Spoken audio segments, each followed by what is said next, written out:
Good evening. It's Monday night once again. It's the end of July. What the heck? August begins this week. How did we get here? How did the summer come to an end already? This doesn't seem possible. Anyway, thank you for being here. If you're new, my name is Jackie Baker. This is your live weekly dose of real estate reality, and this is my weekly live stream. We talk about the housing market and all the fun stuff. So, yeah, a little bit of trouble in the market as usual. If you saw the title, 56,000 real estate contracts were canceled in the month of June. This is the highest number that they've seen in forever. I don't know how many years, but so this is a problem. And buyers are obviously speaking very loudly that they're not willing to purchase a home for whatever reason. So we're going to dive into that. Before we do, I have a very special guest, and you know who she is. She's been on here many times before. Oh my God, Jen, what are you doing? All right, here she is, my good friend, Miss Jen Sylvester. Hello, Jen. I have to have my walk-on music.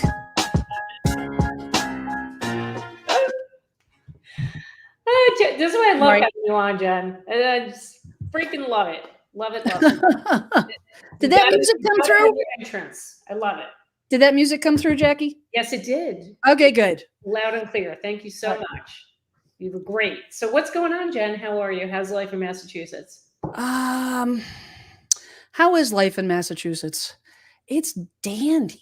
Is it dandy? Good. It's just dandy. Good. Housing market, same old up there? It's the same old. It hasn't changed much. It's just kind of just floating, which is a good thing because of some of the stuff that's happening in the rest of the country, you know, and what we're going to talk about today. We haven't seen that yet. But the downside is still don't have inventory. Inventory's starting to creep up a little, but just not, people are just holding on. I don't know what they're holding on for, why I think people are starting to loosen the grip a little. I think across the board, across the country, they're starting to loosen that grip of, I'm just going to hang on until, something happens. And I think people are starting to, lose their patience, and they're tired of waiting. But it's just an interesting thing, because people are doing that, but then they're like, yeah, so I don't want to pay that. Well, that's it. People have had it. Now, so depending on the market, right? So later on, I want to show you stats here in New Jersey for the month of June.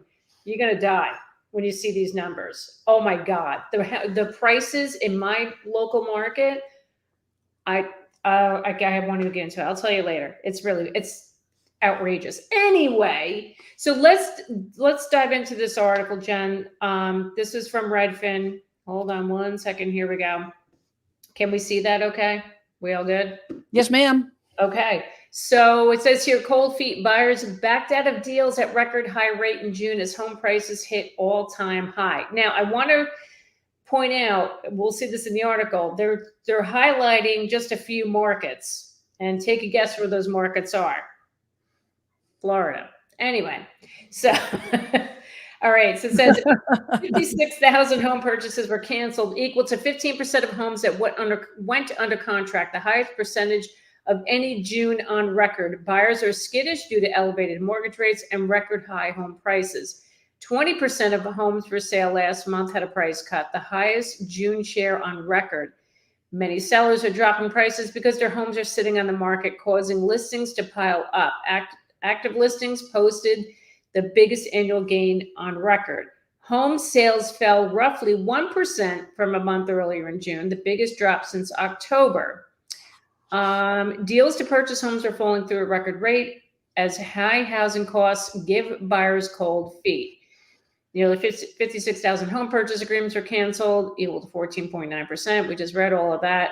Now, they have a note here. Homes that fell out of contract during a given month didn't necessarily go under contract the same month. For example, a home that fell out of contract in June could have gone under contract in May. Records for purchase cancellations go back to 2017, while records for most other statistics in this report go back to 2012. Okay, thanks for that little note there. Now, they're saying here house hunters are having trouble committing because buying a home is more expensive than ever. The median home sale price rose 4% year over year to a record $442,525 in June, and the average interest rate on a 30-year mortgage was 6.92%. While that's down slightly from 7.06% the prior month, it's still more than double the all-time low hit during the pandemic. So, Jen, we got some a lot of stuff going on here. We do. And I just wanted to say, like, I was tooling around on the old YouTubes a little earlier today, and I actually came across, I was trying to look it up because I didn't bookmark it, and I wish I did. I'm going to probably do that while I'm talking to you, but it was a YouTube news. Here it is. From San Diego. Okay. Mhm. All right, here it is. 2 years ago. Now, how about this? 2 years ago. All right. This time, June. So that would have been 2022. Help my feeble brain, right? Swiss cheese brain. 2022. Yep. San Diego market. Guess how many home buyers were backing out of contracts? 15%. Exactly what's happening here. Wow. I thought that was and I had to double check the date of the news broadcast because it was the identical thing of what we're seeing here. And what's interesting, and typically with real estate, data, with real estate, whatever happens in either trends, like when buyer agency first was invented or created, it started on the West Coast and makes it way over the East Coast. When the market crashed in 2006, the crash started earlier in 2006 on the West Coast, didn't get to the East Coast until 2007. Right. Yep. Everything moves from west to east. Yep. So this is very interesting. So it was like it's almost foreshadowing what happened in San Diego 2 years ago, because it was just as interest rates were starting to go up. That's right. And people started backing out like crazy in San Diego. And I remember that happening. In that market that was absolutely exploding, and then the bottom fell out and people were like, wait, I'm not going to get like my 15% appreciation or whatnot, So just thought that was a little just something I wanted to mention. That's very interesting. I wonder if that's I wonder if that's sign of more things to come, right? Yeah. 100%. Yes. 100%. Well, I mean, I guess it depends. I really do think that news like this, information like this, I mean, we've been talking about Florida, we've been talking about Texas for the better part of a year and a half, at least, right? There's significant reasons why, though. It's not just, insurance alone. It's not just HOAs. It's not just weather. It's not just it's a culmination of a lot of things happening in those two states. And there are going to be states in the country that don't have those issues and will not have those issues. I mean, will we see that, if for those that live in like the Northeast quadrant, will we get that up our way? I think I think it'll happen. I think we're going to probably feel maybe a little bit of a ripple effect, maybe, but it's different. It's a different set of circumstances. Do you know what I mean? Exactly. So the article goes on. Speaking of Florida, because that's what I just said, that most of the markets where they had these cancellations were in Florida. 3 Florida metros led the nation. 3 Florida metros led the nation in home purchase cancellations. Orlando had 900 home purchase agreements canceled in June, equal to 20.8% of homes that went under contract. That was the highest percentage among the 50 most populous U.S. metropolitan areas. Next came Jacksonville at 20.5, Tampa 20.5, Vegas 20.2, and San Antonio 19.9. We know what's been going on in Florida with the condo crisis, with the assessments and all of that stuff.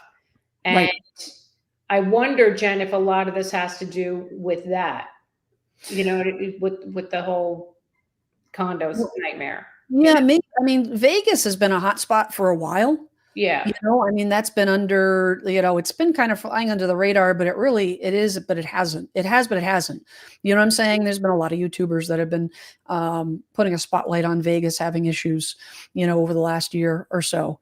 So I'm not surprised about that. But I mean, when I feel like when you're talking about the East Coast and it's more of a climate issue and really because the climate has impacted with that HOA issue. Yes. And the assessments is Yep. related to the building collapse, the condo building collapse in Miami. That was related to the concrete giving way because it was taking on water, it was absorbing water. They weren't addressing the issue. Well, the reason why it was absorbing water was because climate. There's near the ocean, they're near, excessive amounts of water and so on and so forth. But when you get, I feel like, and I'm just spitballing here, but I feel like when you get towards the middle of the country, get to Texas and points west, it's more of a migration situation where during pandemic you had, tons and truckloads of people leaving California, right? And getting to places that were more affordable. Vegas was a lot more affordable. I had a client that relocated to Vegas, and then things started getting crazy and he got out of Dodge. But I think it might be because of that, Yeah, definitely the Texas market, like San Antonio, I can see that. I think people are leaving because I've talked about Texas quite a bit in recent weeks. That the prices are they're overinflated because, like I said, the major migration. Same thing with Florida. They had tons of people moving there as well. But now here's an interesting thing talking about the condo scenario. This part of the article says we're seeing nightmare scenarios where deals getting canceled at the last minute for the most minute reasons. This is a Redfin premier agent in Miami. He said 2,500 home purchases were canceled. He said buyers often back out during the inspection period because they find something they don't like, but affordability is really the underlying issue. I don't want my buyers to be surprised by all the expenses that come with owning a home in Florida. So I advise them to proactively research the hefty costs of insurance, property taxes, and HOA fees, in addition to the cost of their mortgage payment. So that is a problem in Florida. It's expensive when you add all the things up. And I can listen. I don't blame people for wanting to back out of that. So I'm looking at your comments here, and you have a viewer, Mawa Azet, if I'm saying that correctly. Has a great comment. If you want to pop it up on the screen, I can't do that on my end. Can you see that comment? Come on, Jackie. I know. Well, come on, Jackie. I'm reading. Jackie Baker. Come on. Wait. Forget about it. It's about 7. The Simpsons. Yes. I think we should just forget the news. ABC, CBS, NBC. Forget them all. And we just watch The Simpsons. We'll just watch The Simpsons. Listen. I freaking love it. Yeah, but I've been seeing stuff about that. The Simpsons have predicted a lot of stuff. It's kind of scary. Oh my God. Is it though? I don't know. Is it? Let me get through the comments. Oh my God. I love it. Everybody's just getting right in tonight. I love it, love it, love it. Hold on. First of all, let's just get rid of that. Yeah, a lot of stuff. Yeah, let's get some stuff up on the get some comments on the screen. First of all, I just want to say hi to everybody. Therese, thanks for being here. Hope you're well too. Thanks for being here. Southern Yankee, appreciate it. Here's our buddy Clark. Hey, Clark. What's going on? Oh, look, you got a fan. She was, Jen, I like her. She's a great gal. Oh, thank you. It's great. Jen is a character. Yes, we know that. Jen is already hilarious. See, it's all about you, Jen. This is what brings people on. It's you. It's not me. Anyway. Well, you know what? Hey, if I can make my silliness can make people laugh in a time like this, we do not laugh enough. Listen, you and I say it all the time. Like if you can't laugh at this stuff, like what are we gonna do? Cry all day? Like we can't. We totally would cry. Actually, to be honest, we probably would because our age and everything else. Well, that's cry because I ran out of lettuce, for crying out loud. That's a whole other topic. Yeah, that's a whole other topic. We don't get into. That's another show. Another Jamie show. Katz. All right, we got a comment here from Jamie. Thanks for being here, Jamie. Minnesota in the house. Some condos, townhomes have monthly HOA dues over $1,000 even in the Oh, suburbs. Whoa, in that's Minnesota. bonkers. What kind of? I hope you get some good amenities for that kind of money. Yeah, yeah. What do you get with that? Oh my $1,000. God. Jeez. That's I know here we have the closest thing we have to that is we have a golf community, a gated golf community where you have to join the golf club Yep. to join this. And the condos in that community typically are a little bit less because it's a smaller audience that they're appealing to. But it's like, it's $1,000 a month on average, but you're getting, the pickleball, you're getting the tennis, you're getting the indoor pools, you're getting the clubhouse, restaurant, private beach with a tram. You've seen a tram? They have the actual elevator that like slides down on rails down to the beach because it's on a cliff, and 18 holes of golf. So, oh my God, I don't know. That's nice. Sign me up for that. Yeah. Hello, Robert Garcia. Hey, thank you for being here. I know that guy. Yes, we know that guy. I'm not trying to scare you off. I'm just giving you information. That's all I do. Everybody yells at me. The comment. Oh, we love you, Jackie. Jen, you and I talk about this. The comments, like I get a lot of positive comments on the videos, but then there's some people who are just like, oh my gosh, the guy like murdered their sister or something. Like the way they come at me, like, come on. I'm just They need to like get a hamster or a puppy or something and just be like, find some joy. Exactly. That's what I think. People that leave mean comments, they just need to find some joy. I agree. Francis, hello, Francis. Welcome back. Home prices hit all-time highs only because on average, the higher-end houses are selling and the regular homes are non-existent, causing it to look like the market couldn't be better. Smoke and mirrors. All right. That's a good perspective. Name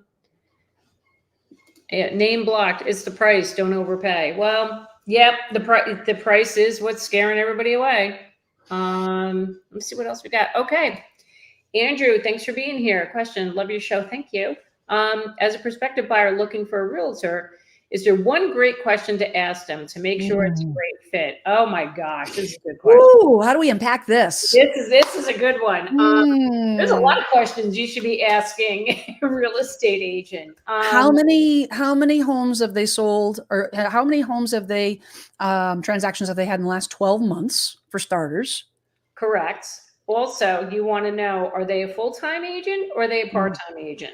That's the biggest thing. And that's another huge one. Now here's the thing, talk about the transactions. Now, look, I'm not a big top producing agent. I have been, but here's the thing. What I've learned, I'm all about really working for my client. And I don't want to take too much on where it's going to distract me from working, like giving my all to my clients, So I know there's big producers like in my market that like are selling 50 to 70 homes a year. Yeah. So I should have clarified that question. Can I add a rebuttal to that? You sure can. Judge, please. Yeah, go ahead. Okay. So can I have the floor? You can have the floor is yours, Jen. No, I would, because I concur, Jackie Baker, because I am a party of one. I don't have a team. Yep. I am a solo agent. Right. So there's only so many things you can do at one time. You can only work with so many people, where it doesn't become like a factory and you're just turning people out.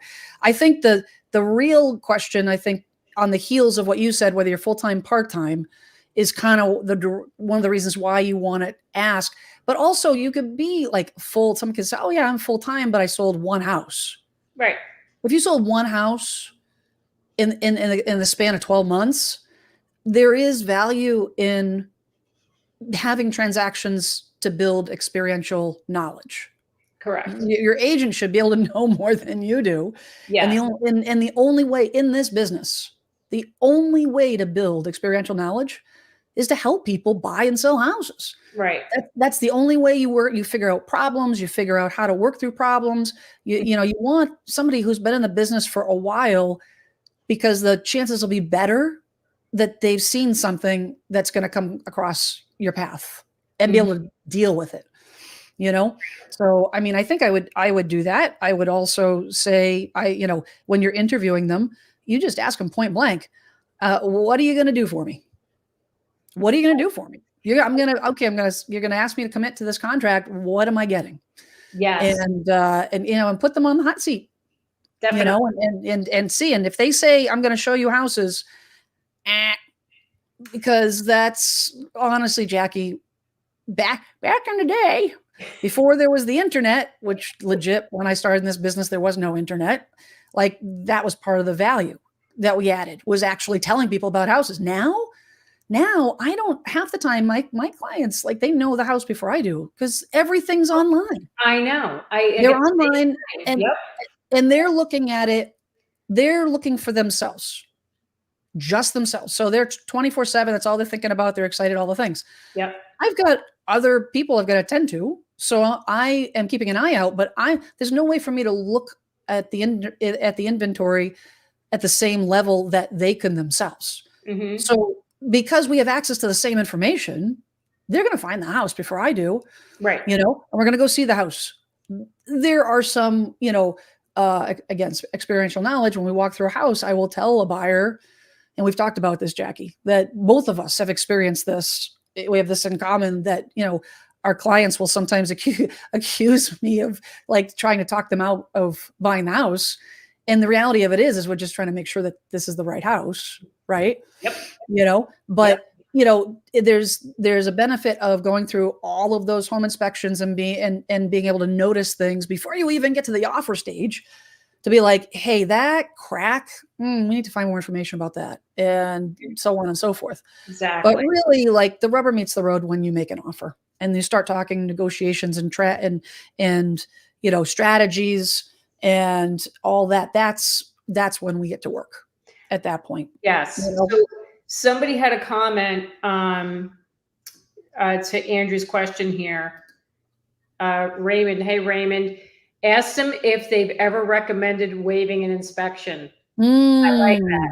I like that. And thank you for bringing that up, Raymond, because you do have to be careful. I'm not trying to throw shade on agents, but there are some out there that just want to get the deal. And look, this is how we make our money, is how we make our living. But there are some that are they're going to push you. Really? Yeah. You mean they're all not just in it for not the money, and they're really all just super ethical, and they're all have just the sincerest of intentions? Why do we have this? Why do we have this lawsuit, Jen? But anyway, so yes. You're breaking my heart, Jackie Baker. Jen, so sorry. After what, 20 some odd years you've been in this business? Yeah, now I got to tell you. No, but you know what? That's a great question. That's a great question. And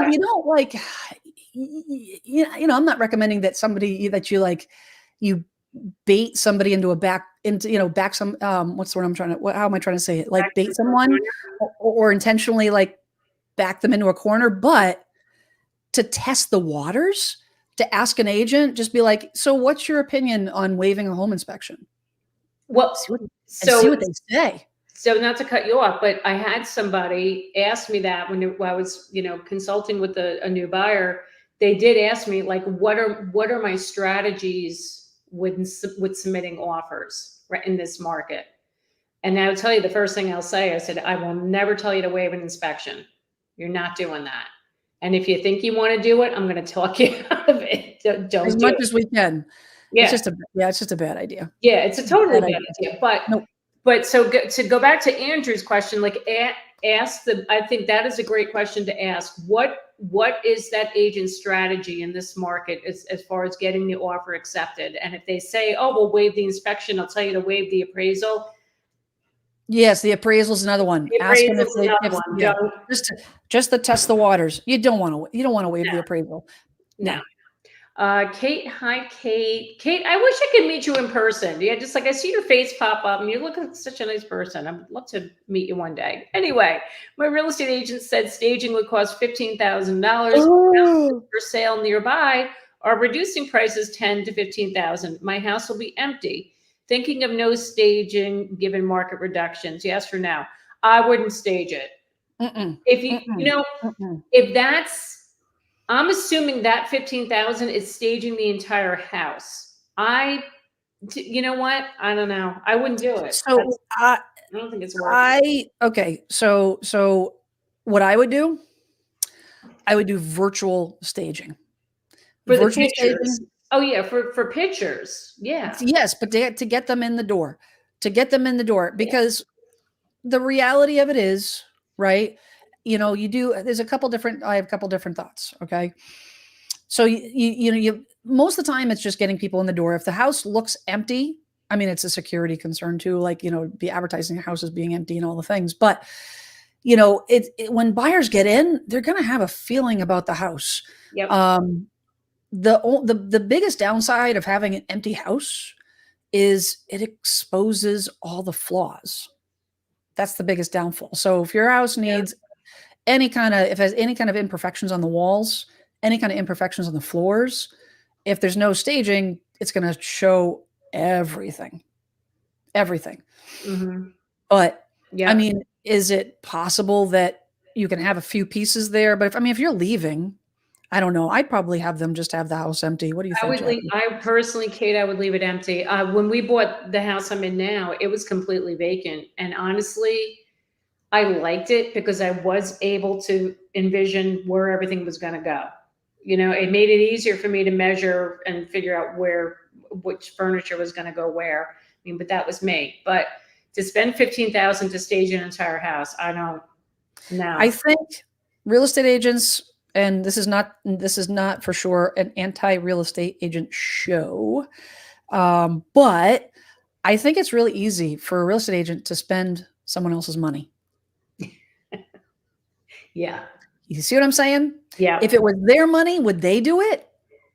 I think I they don't probably know. would have second thoughts, but if it's not their money, so it's easy to recommend. And oh, by the way, a staged house might be a little easier to sell. Well, that's not the homeowner's response. Like, you're hiring the agent to do the hard job.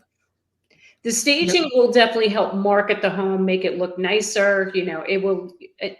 It'll draw people in. You might get offers quicker, but is it going to raise your price? Are you going to get Well, offers because the house is staged? You're not buying, and people are look. When you go to a staged home, when you go into these homes, there's signs up with the name of the staging company. Like that's what I've seen. well, here's the other thing too. With staging companies, it's not a one-shot deal, it's a rental. So the longer the house sits on the market, you have to Yes. rent that stuff, and which means it could start at 15 and go up from there. Yep. I would think if unless staging is going to add on in that particular situation, okay, unless the house is going to be, you're going to get $20,000 more for the house, I wouldn't do it. That's No. what I would. That's my thought on something like that. No, I wouldn't do it. I'd price it appropriately. And maybe make sure. I always tell people too to interview 3 agents. Yes. I always tell on my channel. I always tell people interview, even if it's like the previous agent and you've had good luck and blah blah blah blah and all the things. Just doesn't hurt to talk to other people too. Not to pit them against each other, but just so that you can And you want to get your homework, your due diligence. Right. You want to get a feel for the personalities. Yep. One second. I gotta. Their competence. Yep. Anyway, let me go on here. All right. Me and hubby want to buy a house, and we're paying an extreme amount of money for renting an apartment, but the houses that was in our budget 2 to 3 years ago are now 100,000 more. It's so sad. Michigan. Got people from Michigan here. Oh my gosh. I'm sorry. Question. As far as new construction, will builder pay the buyer's agent commission fee after the new NAR agreement date? Thanks so much. Huh. Interesting. I don't think so. It's going to be like any other time. I think that the builders, well, it depends on the builder, I guess. It does depend on the builder. Like, so if the if it's a hot market, I've seen builders say, they won't pay an agent anything. So but if they're trying to move property, they'll offer some type of incentive. Yeah. So it depends on where it is. It really depends on where it is. Yeah. Oh, but it's not going to be across the board. I think is the important thing. It's not going to be across the board. Right. Clark had a response to Kate saying home seller staging the living room and primary bedroom areas now, not the whole house. Maybe that might be an option. That could be an option, Clark. But if in her market, if the prices are, she's seeing price reductions right now, I see where she's coming from, because that is a lot of money. Anyway, so, okay. All right. Infinite Joy. I sent you an email regarding hours. I was viewing regarding hours. Oh, I'm assuming homes you meant. I was viewing recently, really interested in purchasing. Want to know your thoughts on that? I don't recall getting that email. I apologize. If you want to resend it, or send it to the link in the description box down below. Click on that. That's my website. You can send it to me there. Anyway, let's see what else.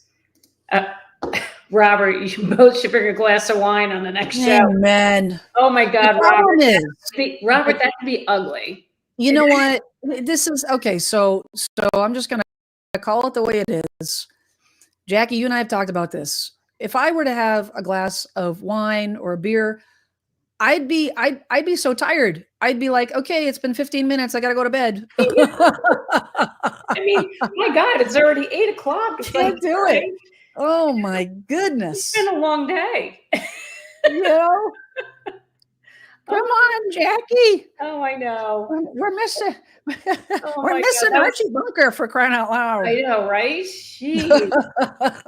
Okay, Jersey says, good evening. Do you think election will have any impact on housing affordability in New Jersey? I don't, honestly, I don't think so.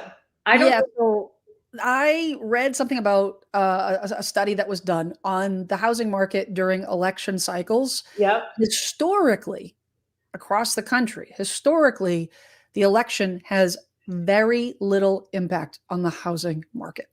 It was very interesting. It has very little impact, because you would think that people are holding off. The reality of it is they're not holding off because of the election. Right now, they're holding off because the prices are too high, the interest rates aren't coming down, the inventory is not moving. All those other extraneous things has nothing to do with our government. Now, you know, so but historically the housing market is over the last 50 years and during election cycles, it's not impacted. Right. I thought it was interesting, because I was like, wow, that is interesting, because I keep thinking it's gonna be crickets this fall. But as far as housing affordability in New Jersey, it's not going to change. Wait till you see the stats I'm going to pull up on what's going on in Jersey. Oh, you got more good news, huh? Oh, I'm just a ray of sunshine, Jen. I just bring it all. Bring all the good stuff. Okay. Mimo, thanks for being here. I'm a first-time home buyer, and I've had my property just over a year, but I didn't realize the rates really changed by the day. My lender submitted my offer with the wrong price. It went from 6% to 6.125%. Yes. So you got to be careful with that. So once you get under contract, you're gonna lock into that rate as soon as you can. So your lender's gonna be watching that closely, and as soon as they see it's a good time to lock, they will lock it. So really quick, let me share the awesome news with you have real quick. You got a super chat from our friend David. Where is he? There's so many comments here. I can't keep up. Here's my buddy. What's up, David? Thank you so much. Thank you so much. I appreciate you, David. That's awesome. So let me just share with you, Jen, what's happened in the Dirty Jers in the month of June. Fun stuff. Hold on. Can't wait. Okay, here we go. Can you all see that? So how do I do the Zoom thing again? Is it Command? Oh gosh, Command Plus. I know. See, this is what happens when you get old, right? Anyway, I got you. This is June for the entire state of New Jersey. Now, closed sales was down 15%. When you look at the price change year over year, 12.5% prices went up. This is like so freaking outrageous. It drives me nuts. So now look at this, Jen. Well, I can tell you what's happening. They all want to live near you, Jackie. That's all I'm going to say. Yeah, you're so kind. You move to Ohio, the same thing's going to happen. I'm just saying. That's it. That's what I need to do. But look at these prices now. The average sales price in June was $728,000. Oh my goodness. It's crazy. So now if we go over to my market, let me see if I can pull that up. Hold on a second, guys. Got to bear with. I'm like producer list. She's on vacation this week, and I don't know. Oh, you're doing great. You're doing great. I'm trying, Jen. All right. So now this is my market. This is Bergen County. We need to David Matney, the super chat is is on the screen and it's in the way. Sorry. It's all good. It's all good. See, I'm trying to look out for my buddy David. And okay, there you go. Okay, so look at this. Do you see the median sales price in June? This is in Bergen County in my market, $792,000. And through the year, right? So up until June of this year, prices are up from June of last year, 23, 670,000. Now it's $750,000. 11.9% prices have gone up. I can't. What comes up? What's that song? Not my era, not our era, but back in the 60s. What comes up must come down. Yep, exactly. Like yep. So I mean, you would think, or at least settle down a little bit. You would. I hope so. But, before the pandemic, when, the average sales price in Bergen County was like in the 500s and now it's pushing 8. Oh my God, I can't. Sorry. All right. Let me go back to the question. It's just like, you guys are amazing. I love this. All right. Is there anything? I just make sure I'm not missing. Okay. Here we go. This is a good one. With the change coming this August with buyers having to pay the realtor, what should buyers be looking for in a realtor? Is it just experience? It's the experience, but as Jen mentioned before, what is that agent doing for you? Because there are going to be options here. Like some agents may say, just pay me a flat fee of a couple $1,000s, or they're going to say, whatever the standard they were used to getting 2%, 2.5%. What are you getting with that? Are they going to be the full-time, full-on, full-service agent? Very important. And remember, you can negotiate that fee as well with your agent. So don't be afraid to. Well, yeah, I mean, a lot of agents, what will happen is they'll revert back to the way it was, and say, well, this is the fee and that's it. And I think, like any negotiation. And it's going to be, this is a muscle that hasn't had any use. This is not going to be easy for buyers because they're not used to, they're not accustomed to even having to fathom to have to negotiate with an agent. I think if you go into the situation with, a kind of, if they say, well, this is the price and that's the price, and they're not willing to budge, then you need to be willing to walk away. And that's the end of the story. But I think for, what I would expect, if it's going to be a full service agent, okay, it is, yes, giving you guidance on comps. Yes, giving you guidance on negotiations, attending all the inspections, checking in with the lender on a regular basis, making sure they're full-time so that they can put you as a priority. I mean, the reality of it is the business, it's slow across the country. There's no reason why an agent can't return your call in a timely manner. There's no reason why an agent can't do routine checkups and check in, have a system for checking in with the lender on a weekly basis at the very least to get a pulse on what's happening. Ask them if they're going to call the listing agent, to try to get as much information. When you're getting ready to negotiate an offer, you want your agent to call that listing agent to try to get as much as you can about the seller so that they can help you craft an offer that has the most biggest chance of success. And that doesn't mean, it doesn't mean giving everything the seller wants. Not at all.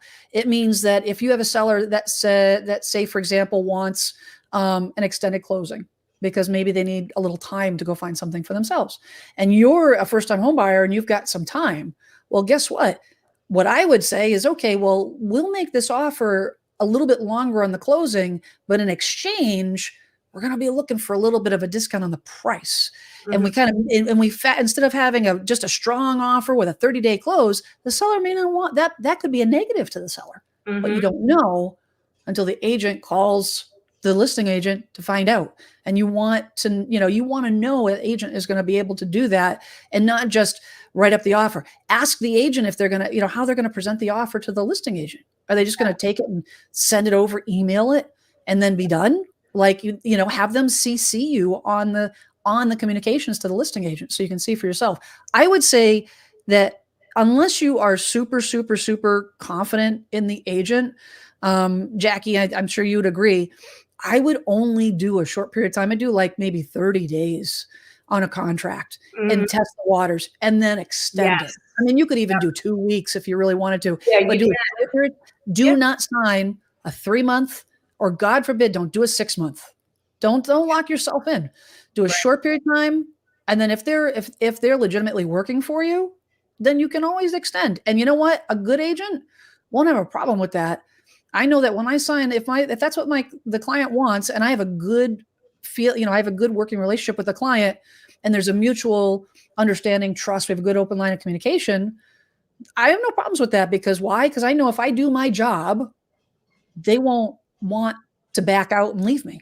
Right. If they want to back out, that means I wasn't doing my job and I don't deserve their business. Yep. So that's what that would be. That's my TED Talk. Well, thank you. Thank you for your TED Talk. So he also asked, what percentage should I pay a realtor who may only be showing me a couple of houses? As a buyer, would I be better off getting a real estate attorney versus having to pay 3% for a realtor? Well, look, that's up to you. If you're, I just caution you if you're a first-time buyer, because this is the thing. The attorneys, listen, I'm not knocking attorneys, but the thing is, they're not there looking at the house with you. They don't see all the things going on. So if issues arise, they really can't, I don't think they can properly help you without knowing all the details and physically seeing it. Like I've shared stories before where I've been on final walkthroughs and I'm literally on the phone with the attorney, describing and sending pictures when issues arise. It's great, but it's great because the agents, this is what we're paid to do, right? Because the attorneys physically can't be there. So if you're a first-time buyer, I just caution you with that. Now, here's the other thing that keeps coming up. And by the way, the video is dropping tomorrow. It talks about this whole commission thing. So please be sure to watch it. Jen did a great one about it a couple weeks ago about this whole commission thing. Please watch our videos. It explains it. We do give advice about how to navigate all of this. Now, if you're going to be wanting to go with the listing agent, this is a thing a question I'm getting a lot. Why do I need a buyer's agent? I'm going to go right to the listing agent and make that offer. You're not going to get representation when you're working with the listing agent. The listing agent is working for the seller only, and that's it. So you're on your own. You can, they could write the contract for you, and if your offer gets accepted, do not expect you're going to get any help with negotiating the inspections or even negotiating that contract. They're working for the seller. They want to get the seller their number. They want them to get the best terms. So don't think that they're going to be helping you out. They're not. So just remember that. We have a thing in Jersey now, starting on Thursday. Every open house we have a sign that we have to display explaining that the agent in hosting this open house represents the seller only. And if you choose to work with that agent, they can act as a dual agent. So you're in dual agency. But again, the primary relationship is with the seller. So just be aware of that. People are thinking, oh, I don't need a buyer's agent. It might be worth your while to get one, especially if you're a first timer. Jen, what do you think of that? Okay, so I have a couple thoughts. The first thing is, when you are hiring your agent, another thing that we didn't actually mention that is super important that you need to ask with every agent, every buyer agent before you sign anything. How are you going to negotiate? How are you going to advise me on negotiation with the sellers to help me pay your fee? Period.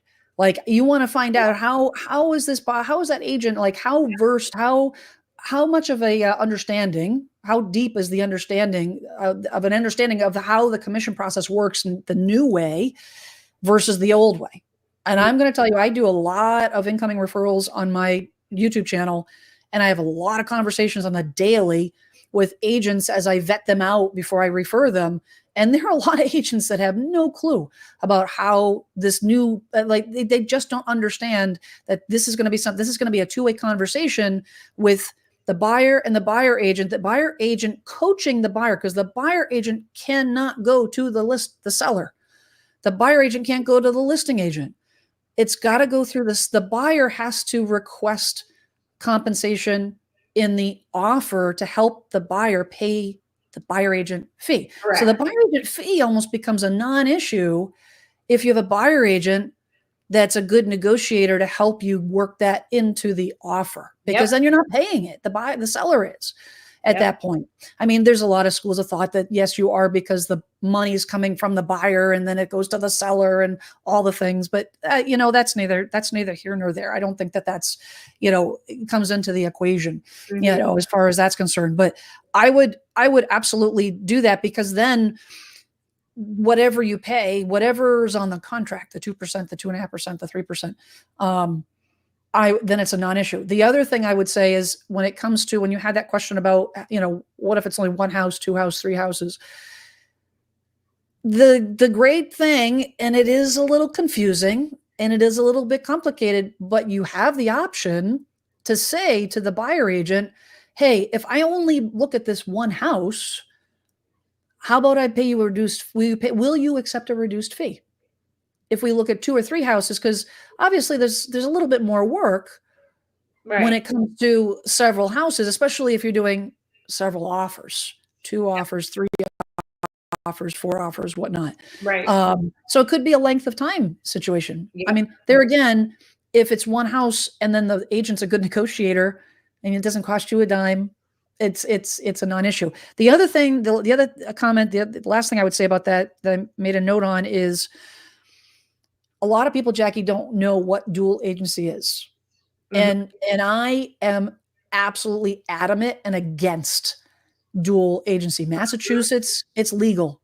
It's legal. I think it should be illegal. And what dual agency is if a listing agent, you go to a listing agent directly and you say, I'm, you know, hey, Mr. Knock, knock, knock, can I see the house? Yes. And then the listing agent says, oh, well, you know, you say, hey, can you help me out and with negotiations on this? And the listing agent says, sure, I can, you know, the state allows us to do dual agency. And now the way, the new way is, the only way for them to double dip on the commissions is to get dual agency. I can guarantee a lot of listing agents, Jackie, are going to try to do it. Oh, yeah. And what dual agency means is that they're representing both parties. You can't do it. No, it's not possible to represent the best interest of two parties. But the first responsibility is to the seller. That's what I'm saying. You can be, you're 100%. They're not going to do anything for the buyer, because they're working for the seller. They have a signed agreement with that seller first. That's who their fiduciary responsibility is to. Correct. The seller. So correct. Don't let anybody tell you that they can represent you as a buyer's agent, as a, you know, they can do dual agency. Just don't do it. Yeah. It's not good. So it's not good. All right. So a serious question. Do realtors really want the prices to reduce, since it directly affects their commissions? For me, I don't care. I don't care. As long as my clients are getting their price, you know, I feel that, you know, they're getting everything they want, and they're getting the price that they want. That's our mission. So, you know, I think the real answer, okay, so that's what you and I would do, Jackie, but like, what about all the rest of the real estate agents out there? I know. I think the reality of it is are a lot of agents motivated by commissions? Of course they are. Are there a lot of unethical agents? Absolutely. You know, 100%. But here's the thing. If right now the prices are high, inventory is low, Mm-hmm. transactions are low. Yep. If nobody's buying, nobody's making any money. Prices are high, or it doesn't matter how high the prices are. There's nothing to sell. Right. If the prices drop, right? Yes, if you're being paid on the purchase price, a percentage of the purchase price, you make a little bit less money. But guess what? If prices drop and theoretically more inventory comes on the market, and now you have the ability to have potentially more transactions, well, technically you actually will make more money Yes. if the prices drop. Right. You know what I'm saying? Yeah, So, right. but I think, but I agree with you, Jackie. I think not just you and me. I think that, are you and I, you and me, you and I don't know. I'm not a grammar police. It's okay. You and I know. Don't ask me to say realtor. I always say realtor and God forbid you say realtor. crucified on it. Good grief. I Clark know. the realtor. I hope you don't crucify me because I say realtor. Anyway, realtor. New England realtor. Anyways, I think that a lot of agents, and this is just a philosophy, Jackie, you and I share, is, I mean, I've been doing this for 28 years. I focus on truly. Somebody says, I want to buy a house. And then I ask them the questions, all the things that is important to them.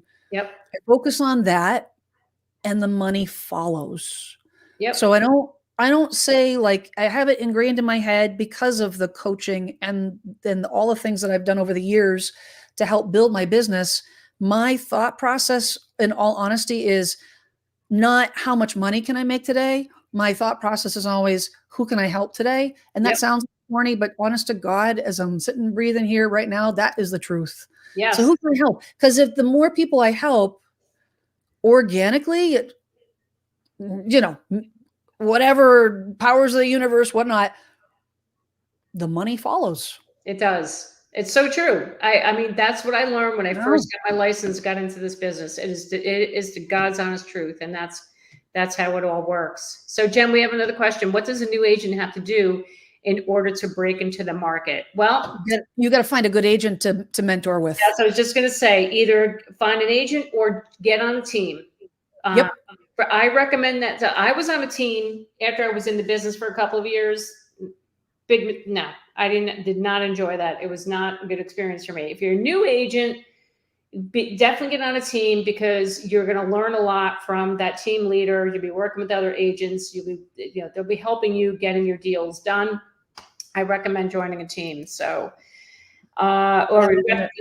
this one, Infinite Joy says, I'm about to purchase a house that's $549,000 with the rate buy down for 2 years. First 3.5, second 4.5, then 5.5 or 4,000 towards closing costs from MI Homes with their financing. Am I getting a good deal?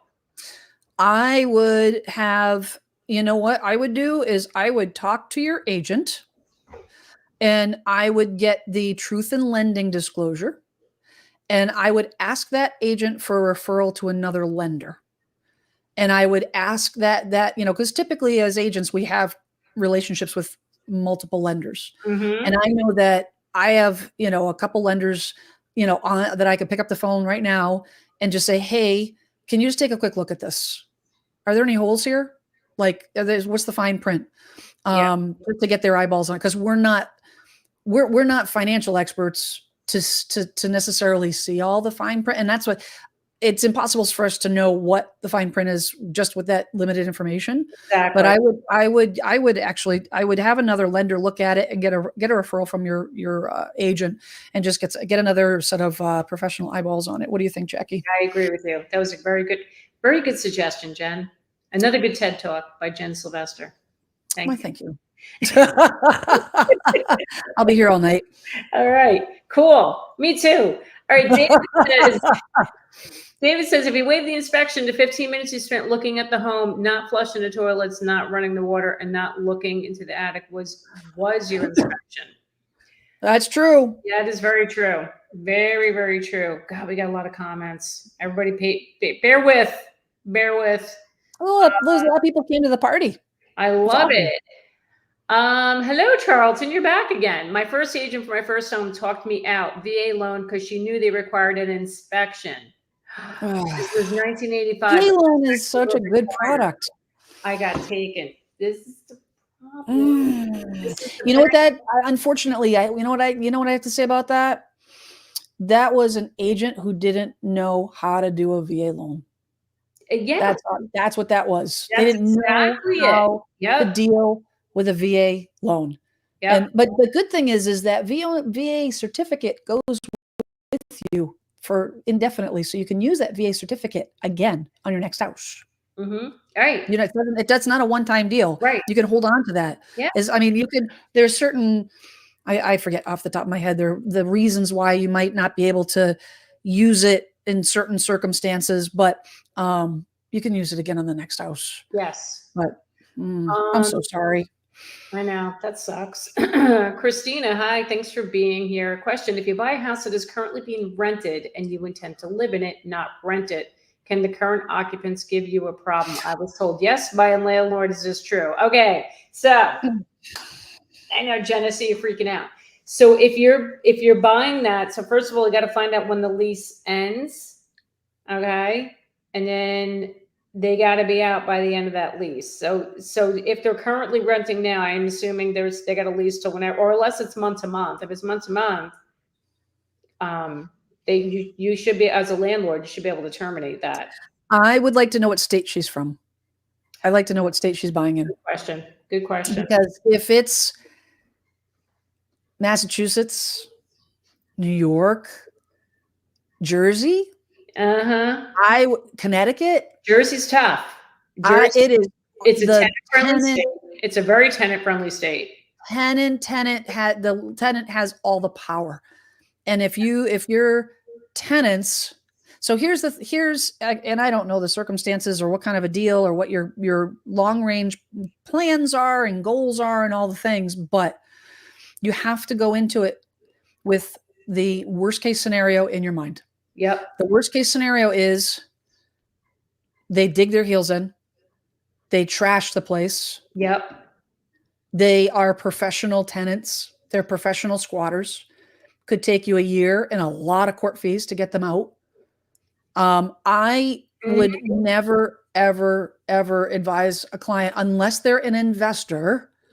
I always tell them if I have a buyer that's looking at a property that's rented, then I would rather see them do an extended closing to get the property empty before you close. Yep. Before you take ownership, get the property excellent empty. Advice, Jen. Absolutely. Absolutely. I'm betting 1,000 here. I should play lottery or something. I think you should. First of all, Orlando Minor. Oh my God. Thank you for being here. I'm a fan. I'm a fan of your channel. Thanks so much for being here. And I appreciate that. That's awesome. Oh my God. Thanks, Orlando. That's great. Okay. Mimo T question: what about digital staging? My house is listed on Zillow with digital staging, and it gave me insight of what I could place in my home. It was empty when we viewed it. Yeah, digital staging. That's what I was talking about. It gives you an idea to see what the room looks like with furniture in it. Absolutely, I think it's a good thing. It's a lot cheaper than doing regular staging. Yep. So Kizzy says, can you give me some feedback on the housing market in New York? The prices aren't coming down. The prices aren't coming down in New York. They're not. It's the New York City contingent still moving. They're spreading out. They're coming here to Jersey. They're going upstate New York, Rockland County, Orange County, and the prices are just crazy. Still going up. Let me see here. Oh my gosh, got so many comments. Listen to this one. Julie, thanks for being here. This is great, you two. A friend I sent this to just texted and said she has a coworker who pulled out last month in Orlando, bought another one, moved in now, and has to pay 2 notes. Oh, that's not good. That's not good. Yikes. Yeah. We have your Dallas. Hey, Dallas. I almost wanted to back out too. I give them my credit union everything they asked for, and the underwriter still comes up with something else I need. With PMI insurance, you're still scared to give me that loan? Yeah, listen. So here's so what I'm going to say on that is when it comes to any type of loan requirements, mortgage requirements like that, is normal for everyone nowadays. I Yep. think that, running you through the ringer. Yeah. I mean, Jackie, I think you and I were talking about this, at some point in the, in the recent days. Mhm. I was back when I was, so gosh, when the rates went down, I jumped on the bandwagon and to refinance. And Mhm. my monthly payment went down. I was like $150 a month. It went down. I have probably 40% equity in my house. The rates went down. My payment dropped by $150. Nice. They ran me through the ringer for almost 2 months on a refi.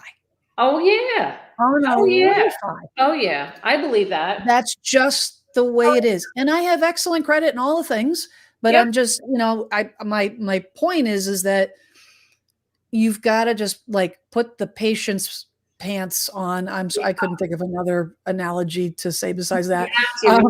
It's You just can, and silly. you can't get frustrated with the lenders either. They're just doing their Yeah. job.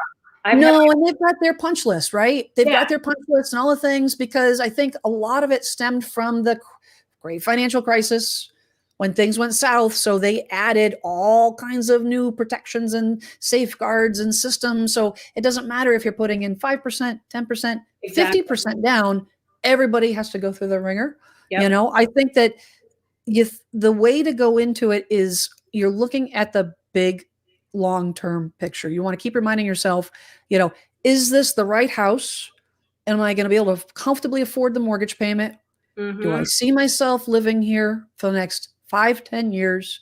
You know, if you can just persevere in a month, however, 2 months, however long it's going to take, you're going to, it's not going to take long before you're looking in your rearview mirror and it's a distant memory. Yep. All a pain in the butt is a distant memory. It So is.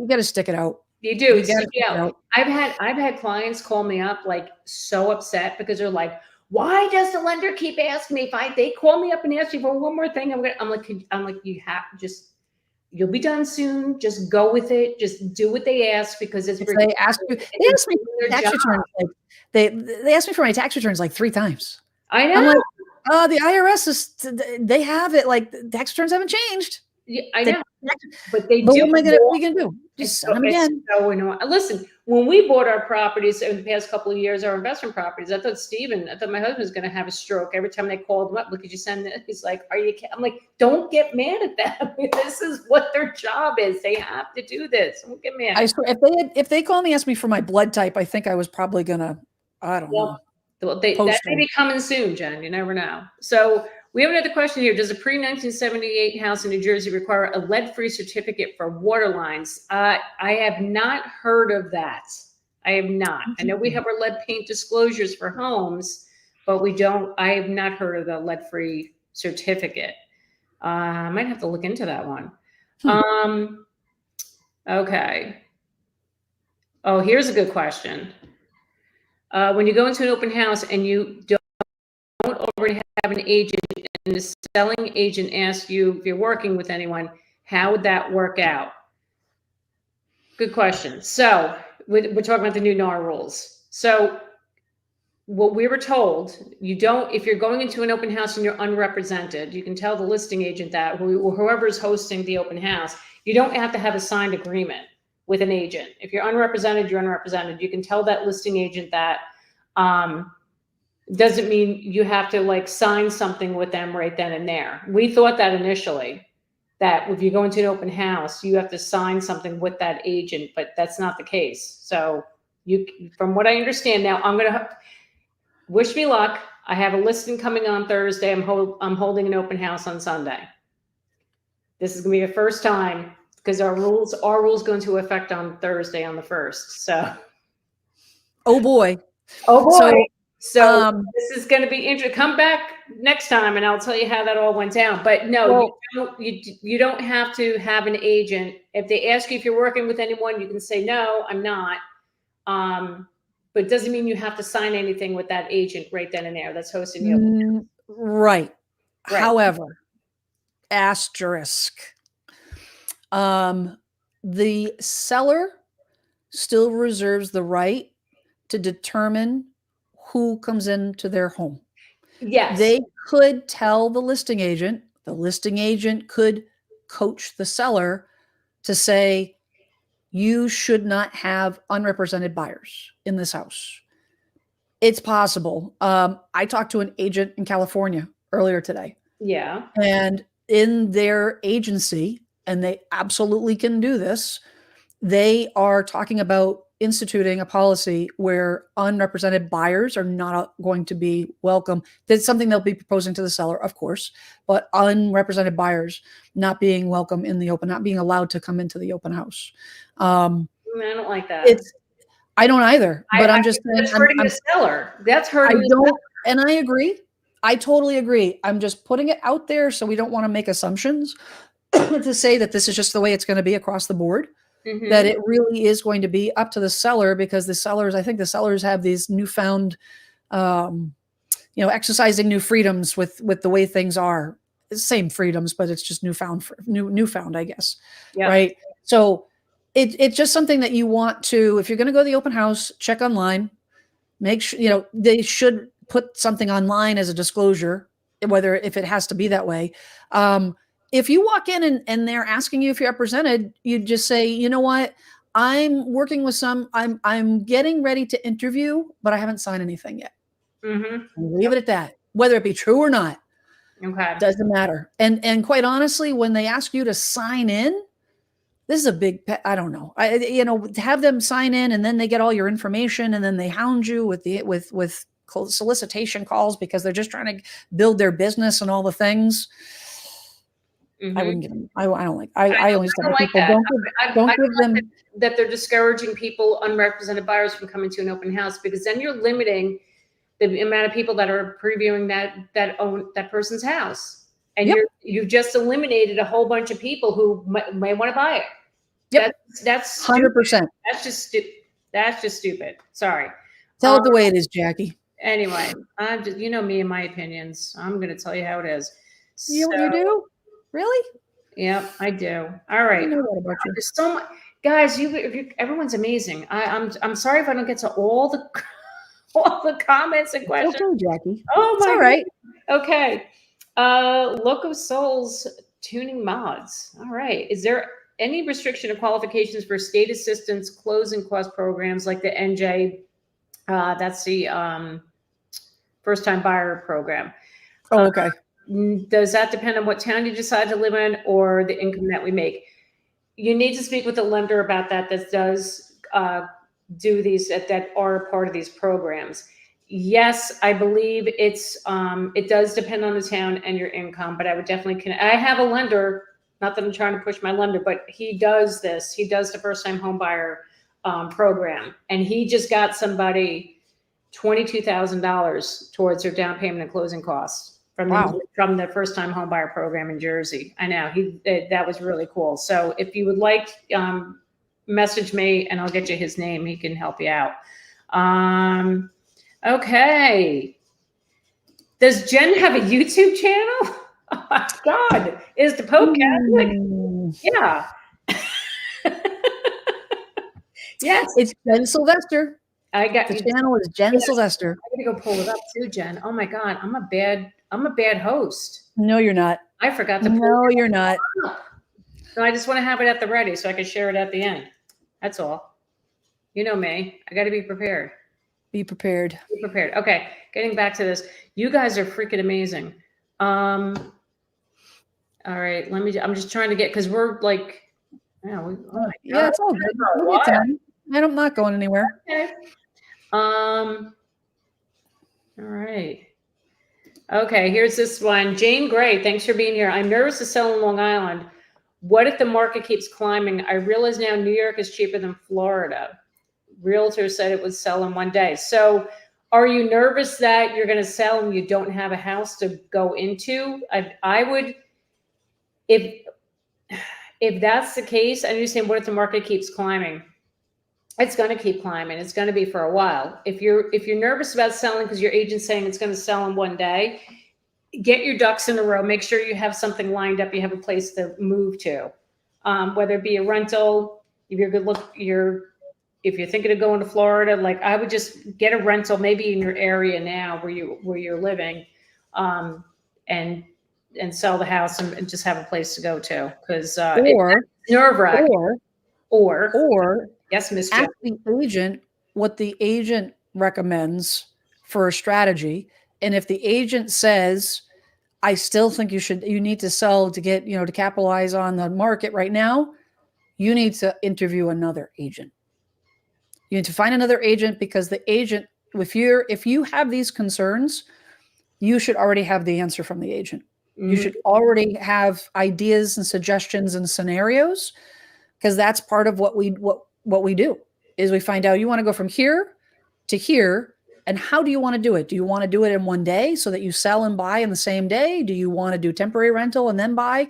What does that look like? And tell you what the pitfalls are for each scenario, and then help you and guide you on maybe find the house first, then put the house on the market, maybe do a contingency subject to you finding another property. There's a lot of different ways to get to your goal once the agent knows your goal. But if your agent doesn't have options, interview another agent. Jack, you got a form for that, don't you? Yes. Yep. That connect if somebody needs to get a second opinion on an agent. Definitely. But exactly everything Jen said right there. So Jen, this is why I love having you on, because you're like the other half of my brain, as we always say. You and I share a brain. So thank you. And you're my other half, because Swiss cheese. Appreciate it. Okay. Another question: is it okay to buy a house now at 6.5 rate? At 6.5 rate, good, and then we can refinance once the rate comes down in Bucks County? It's all according to your plan, your financial situation. Jen can't, we can't tell you, 6.5% rate good. I mean, it's better than it was a couple of months ago. It's irrelevant. Great, but it's irrelevant. It's exactly.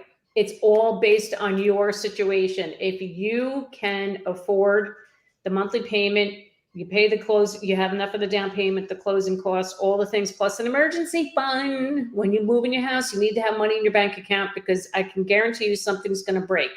Always Murphy's Law. You have all those things lined up. You can make that monthly payment now, and you're comfortable. Like Jen said before, if you can make it comfortably, then go for it. But don't be counting on, this is another thing, don't count on you're gonna pay, a 6.5% rate, but I'll just refinance. Be aware of that too. That whole date the rate, marry the house thing that was going on for a couple of years. Yeah, exactly. Jen's in there. No, don't listen to that, because a lot of agents were using that line. I'll admit, I used it because everyone was like, you just refinance. Yeah, look where we are now. So don't count on that. Don't count on like, my payment's going to go down in a couple of years, because they may not. Yeah, assume it's not. Assume it's not going to go down. Make sure your budget can support the rate at 6.5%. And if your financial picture is strong enough and you're comfortable with that to a certain degree, if this is, if that's your first house, to be honest, Jackie, every first-time home buyer is uncomfortable, right? Yep. It's just because it's a new territory and all the things. But if you have like you said, you've got your emergency fund, set up, so in case of the emergencies, but make sure that you can afford it without the promise of, and then if the rate goes down, yippee, celebration. Yeah. Awesome. But don't base your purchase on the fact that you're planning to. No, do not do that. Where to next says, don't realtors get a commission if they refer someone to their lender? Negative. Absolutely not. We get nothing. That's against, we could lose our license. The lender could lose their license if they if no money. No, zero money. Nope. Can't do that. Nope. Oh my word. They can't even give you a gift card. They can't give you anything. They're not allowed. Like the mortgage laws are super strict. They can't give you anything. All right. Zero. Okay, scroll down. Question: what are your thoughts on overvalued property appraisals that are affecting not just North Carolina, where I'm from, but everywhere all over the United States? So the overvalued property appraisals, this is interesting. So the appraisals have been a challenge the past 4 years because there hasn't been much inventory. There hasn't been much to go by. So I'm still seeing here homes are appraising for whatever these homes, whatever the purchase price are. I have not heard of anything in recent, like say in this past year, of anything coming in under appraised, the house under appraised. I don't think they're purposely doing it. I just think what they're doing is if a house sold and if the house is under contract and there weren't too many houses to compare, that's similar to the house that the appraiser's looking at. What they'll do is they'll do a percentage. They'll see how much home prices had increased over a period of time and take that percentage and tack it on to the list price and that usually brings it up to whatever the purchase price is. So like I said, I don't think it's intentional, like they're intentionally overappraising or overinflating the appraisals. I mean, Jen, do you agree with me? So here's what I would say is when the market crashed in 06, 07, the great financial crisis, out of that came a complete overhaul from the federal government on the appraisal process. TRID, right? Everything overhauled. There are laws in place that govern what these appraisers do because of all the unscrupulous stuff that was happening during that financial crisis.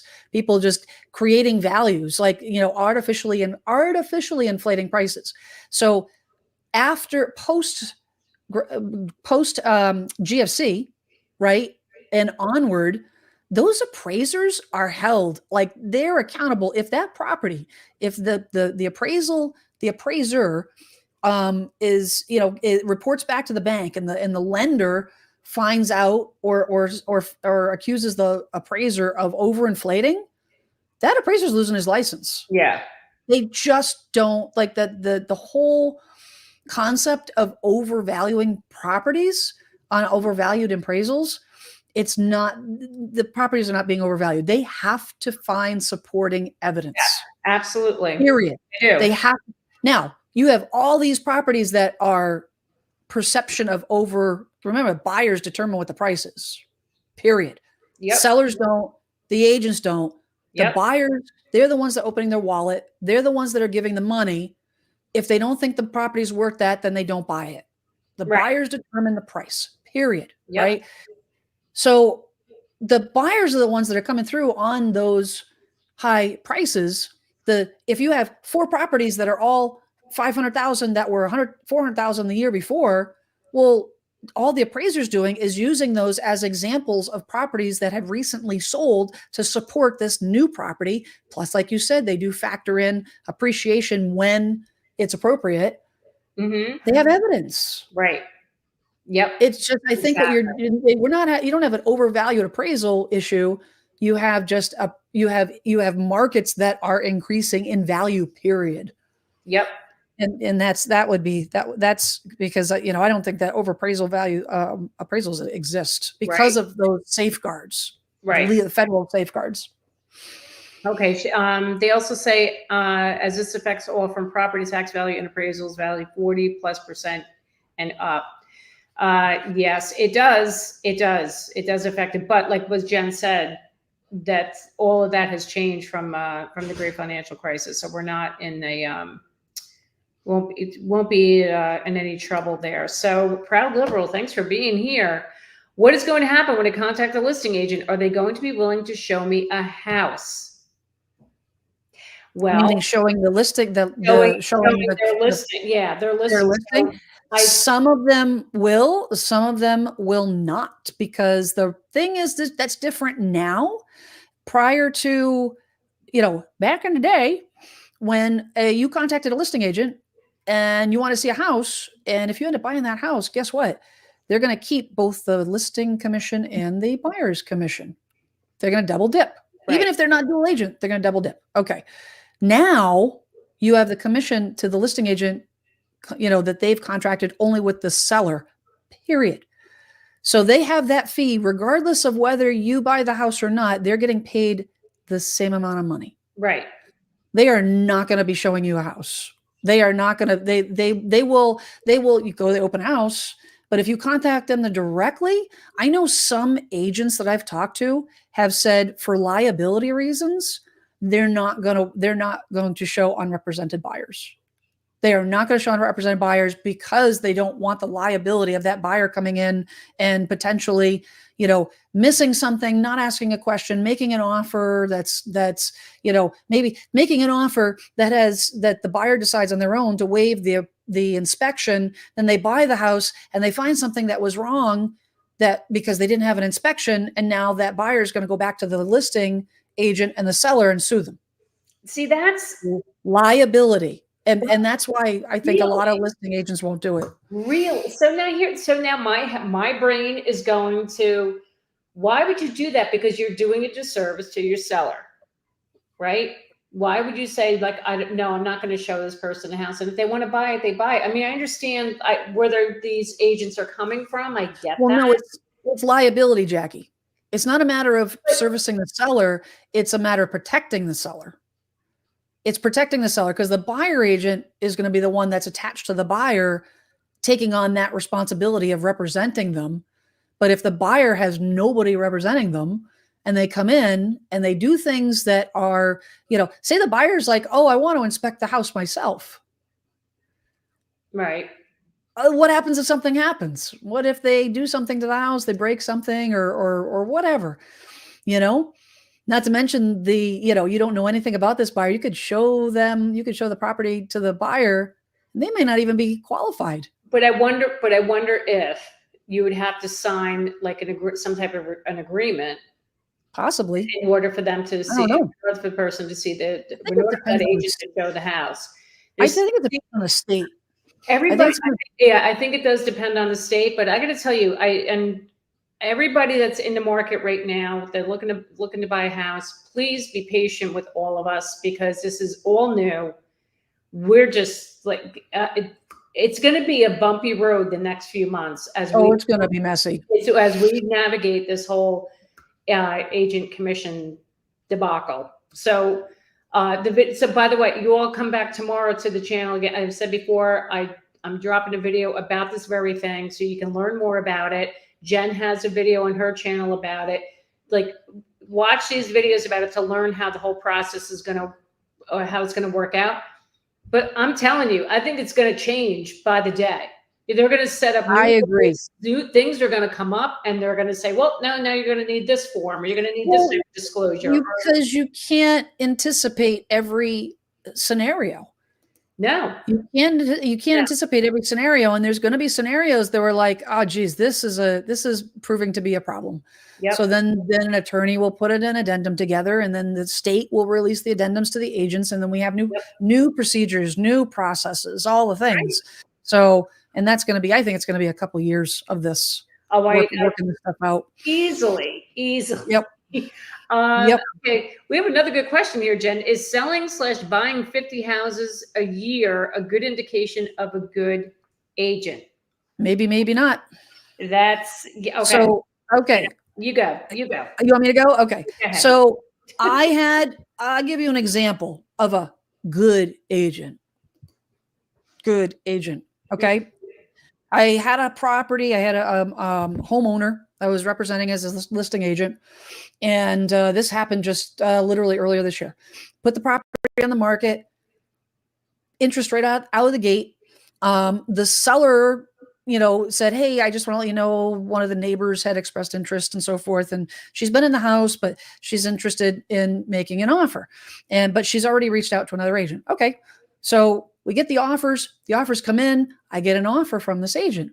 I look at the name of the agent and I say, wait a minute, this agent, she's never been in the house. I log every person that's ever been in the house. This agent's never been in the house. So I asked her, I said, well, you haven't seen the house? Oh, no, I don't need to see the house. I said, you're representing the buyer, right? As their agent. Yep. Mm-hmm. She said, oh, the buyer's been in because, she's been in the house a couple times, because they're in the neighborhood. I said, okay. I said, well, I said, don't you want to see the house? I mean, like, to properly guide your buyer? Oh, no, I don't need to see the house. That's up to them to make the decisions on what they like about the house. I don't need to see. I sell tons of houses. I sell 30 to 40 houses a year, and I don't go in half of them. So my question to you. Oh, my God. Jackie, That's an agent that does a lot of business. Yes. I won't name the online company she works for, but she Okay. goes into a lot of she does a lot of transactions. Would you call that a good agent? No, I wouldn't. Listen, Hell to the no. I Hell to the no. listen. Number of transactions does not dictate. It's good No, to you're know, right. It doesn't. It but does. that's not the only metric that you use. No. That Nope. is not the only metric. Get referrals too from people. Ask people around what to recommend a real estate agent from friends, from family members, whatever. Don't yeah, don't that drives me. Don't use Uncle Joe just because Uncle Joe is got a license Yep. and he's going to take care of you. Be careful Don't with that use too. your cousin. Don't use the friend that just got the license that you want to help out. Oh my Like, don't that just don't. This is a business transaction. You want to get a professional. Jackie, you and I talk about this. You and I just talked about this. Yep. Like when you're working now, I am not trying to say don't work with people you don't know. I am not saying that at all. If that agent is a great agent, then yeah, you should work with them. But if something is going wrong, you're not happy with that agent. If that agent is too comfortable because you're friends with them and maybe they don't follow up with you as much as you'd like to, if they are your friend or a relative, you may be inclined to be like, I don't want to complain to them because I'm going to have to see them at the birthday party next weekend or whatever. But if it's an agent that you hired as a professional agent, much easier to send an email, send a text, make a phone call and be like, yeah, so this isn't working for me. Exactly. And being upfront. Yep.